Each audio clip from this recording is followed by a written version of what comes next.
What kind of psychopath are you going to be right now? You're going to go to Italy and tell them why they're fucked because we're attacking Iran? And we've driven the price of oil up and everything's gone insane? Have the decency to not inflict yourself on the rest of the world at this point. Do you think anyone wants you?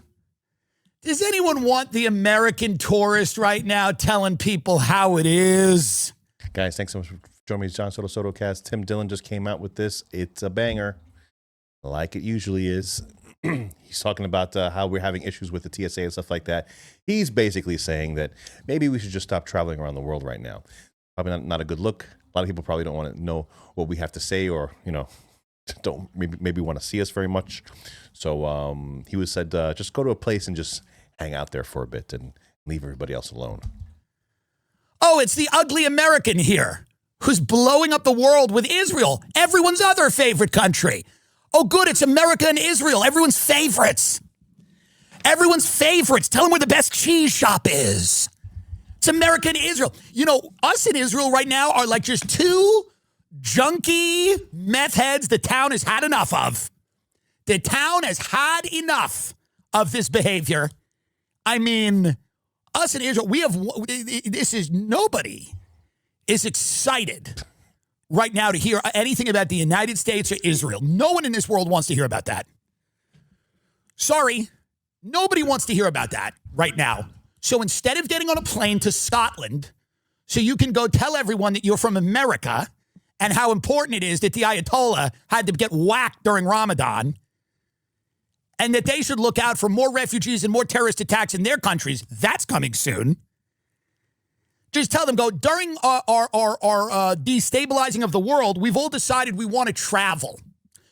We've all decided we want to travel after lighting the fuse that might lead to World War III. We've decided we always wanted to see Edinburgh. One of the things that I was just thinking about, I actually just did a short on it, and obviously this is a, we are not playing with fire. We're playing with nuclear Armageddon here. The potential is just I personally don't think he should have went in. That's my personal view. I still think he has the opportunity to somehow thread this needle. It gets harder by the day. The one little maybe shining, glimmer of hope that I see is, and this is going to sound a little weird, so just hear me out, is Marco Rubio.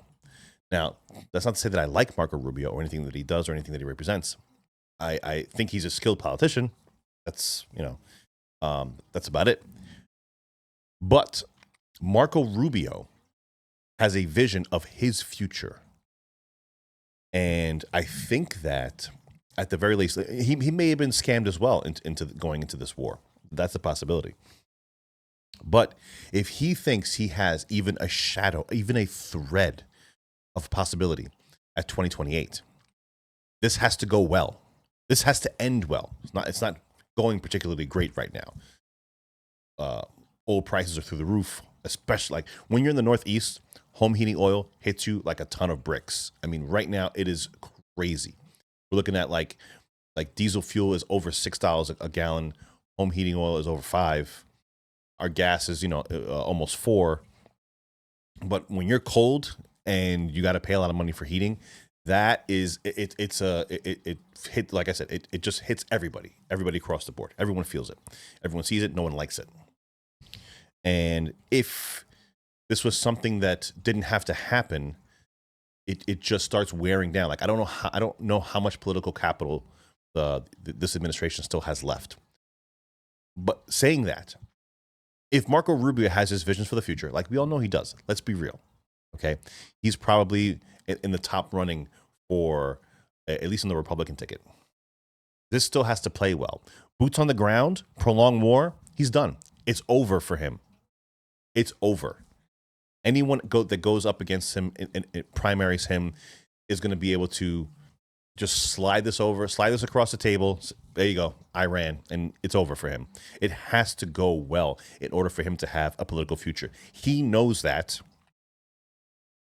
Obviously the Trump team knows that. Everybody knows that. So I think maybe what they're doing is Rubio's gonna if Iran works out well, Rubio's a front runner. If it doesn't, we all kind of feel that JD is like not down with this.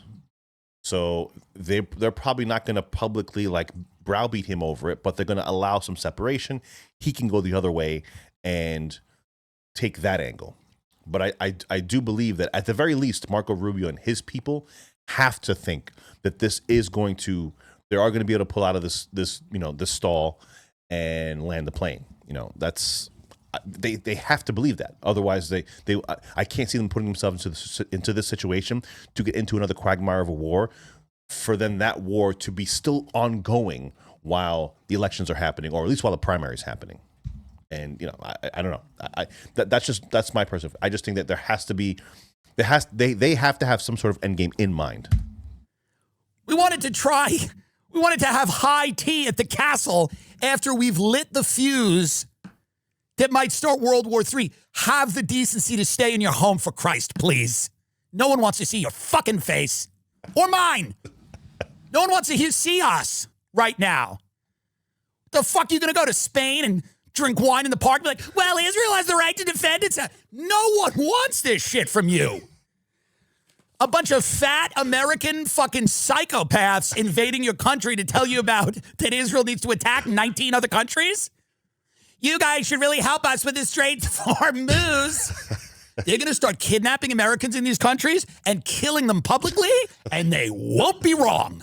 They're going to start kidnapping Americans out of their hotels and throwing them in the middle of the street and lighting them on fire. We're literally destabilizing the world, okay? We're destabilizing the planet Earth, like in a major way. And Americans' main concern right now is how they can get their fat ass on a cruise to one of the other countries who we're also fucking in the process of this, by the way.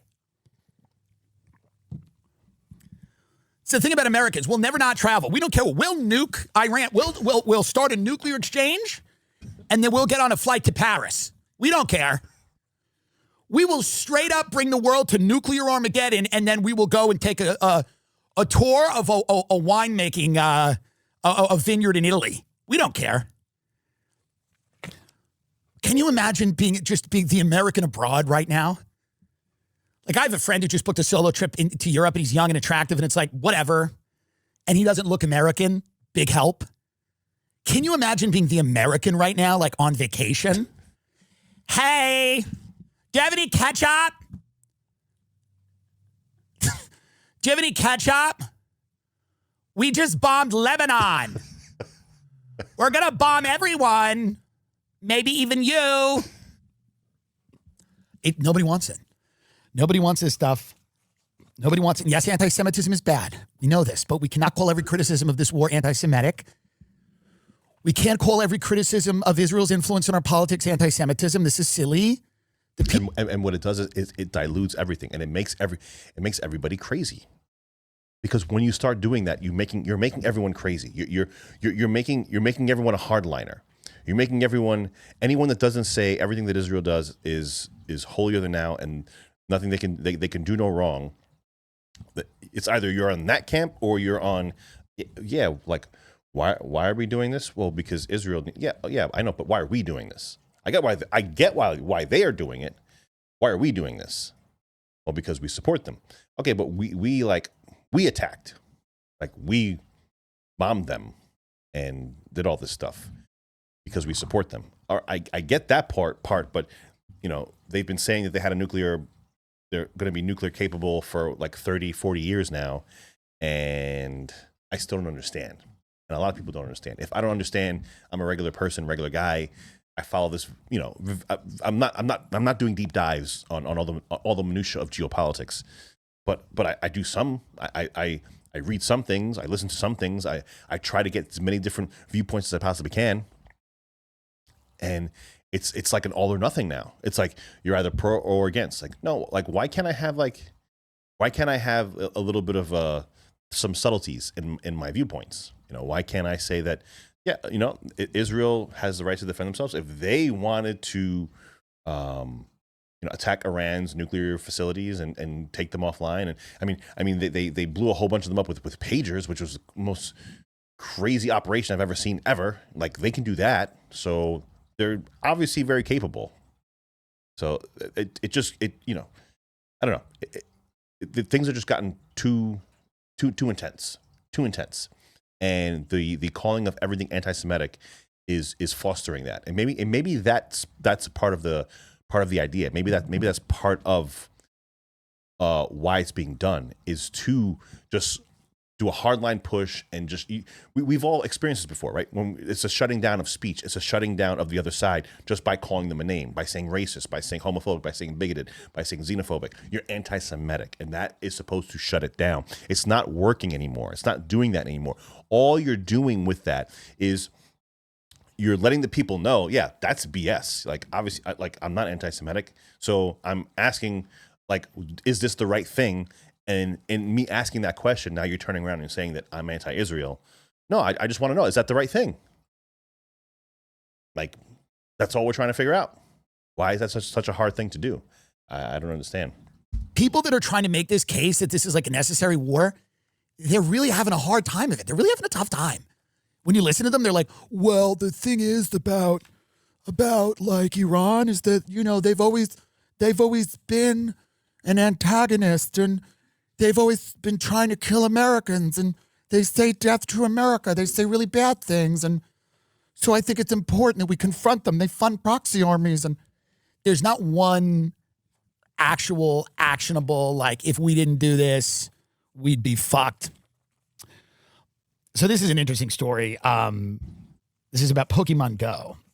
Pokemon Go. He goes off on a little tangent here. It's actually a pretty good segment if you want us to. He talks about Pokemon Go, and I believe that the individuals of that game, I don't know if you remember that game, it was a game where you would run around catching Pokemon throughout the city, and you would use your camera, and then people would place Pokemon in different areas, and your camera would see, and then you would find the Pokemon. It was a cute little game, and now it's being the data from that apparently is being used for like surveillance states. And so he goes off into a pretty interesting tangent by stating that, in the future we're all going to be playing nice little games of something akin to Pokemon Go, and they're going to be used for the military, like to take out like bases and shit like that.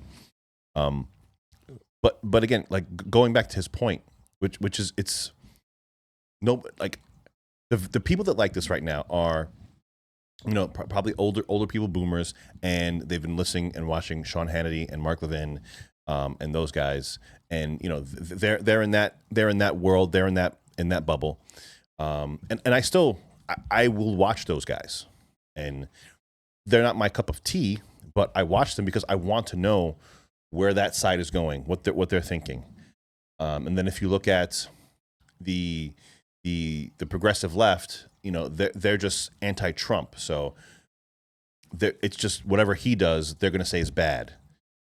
But then you have this movement within the right. You have the Tucker, you have the Nick Fuentes, you have even Alex Jones now to a certain degree.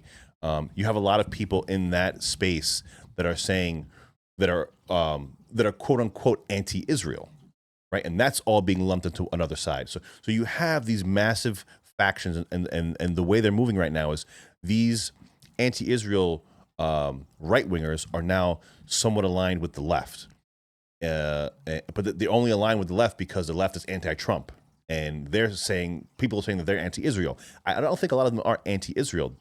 Like I said, they're just in the position where they want to know why. Why are we getting involved?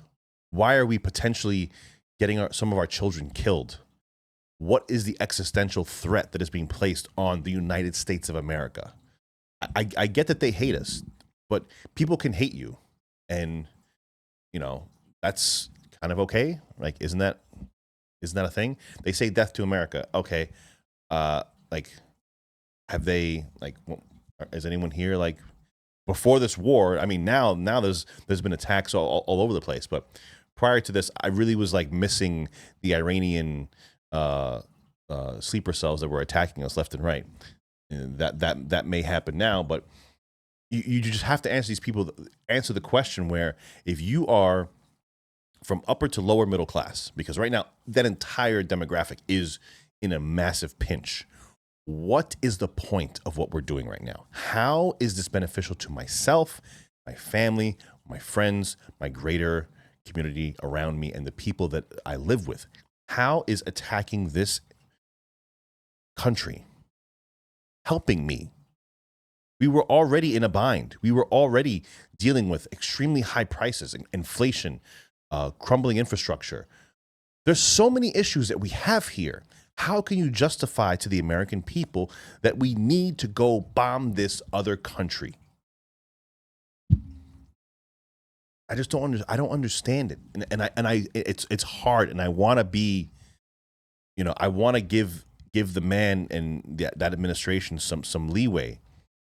But the further this goes on, the more time. They were talking about a peace deal negotiation today. He posted, what his requests were for a ceasefire. And the problem is, will Israel allow that to happen? It's the same thing when he thought he was going to come in and end the Russia-Ukraine war. We're another year and a half into that now. Still nothing. After he took office. These things are not as simple as they appear to be. These are very complex issues, and other people that are not us have their own motivations to have these things continue. We could say all we want that we're going to have peace. We could sign the deal with Iran, and then Israel turns around and bombs them. What are we going to do? They're going to fire back, and we're going to be in the exact same situation that we are in. It doesn't seem like we're in the driver's seat right now, and that's what's scary. That's what's frustrating. That's what's it's just annoying. It's annoying because the average person right now in the United States of America, unless they're like, literally like even higher than top 1%. If you're top 2% and you live in New York, you're struggling. If you're top 2% in the world, if you're making $250,000 and you're in New York City, good luck. Good luck. It's not easy. It's just not. I'm telling you right now, it's not easy. After taxes, after pension contributions, if you're making $250,000 a year, you're probably bringing home like $9,000 a month. Okay, $9,000 a month. Yeah, that sounds great. The average rent, like a 1-bedroom, is in Manhattan, probably $5,000. So where does that leave you? It leaves you with $1,000 a week left to get yourself around, buy yourself food, get yourself cable. Like, you're literally living hand to mouth, and you're making $250,000 a year. And now prices are going to go up. Electricity prices are going up. Obviously now, when it comes to like consumer products, food and stuff like that, and that stuff takes a little bit of more time to go. It doesn't just correlate equally with the amount of oil, because the sellers will like eat the cost for a little bit, right? But then eventually that stuff's going to go up. That's just part of it. In order to get the products and services to the people in cities, they have to be transported. We use oil to do that. Yeah, I was supposed to say subscribe to the channel about, 10 minutes ago. So if you're still here, subscribe to the channel. I'm really bad at this stuff. Sorry. Guys, thank you so much for everyone, all the new people. I really enjoy it. If you like this more, just me talking format, let me know. If you want to follow me on X, 633 Talk is my account on X. Watch the great Tim Dillon. As always, he's fantastic. I am John Soto. I'll see you in the next video, guys. Take care.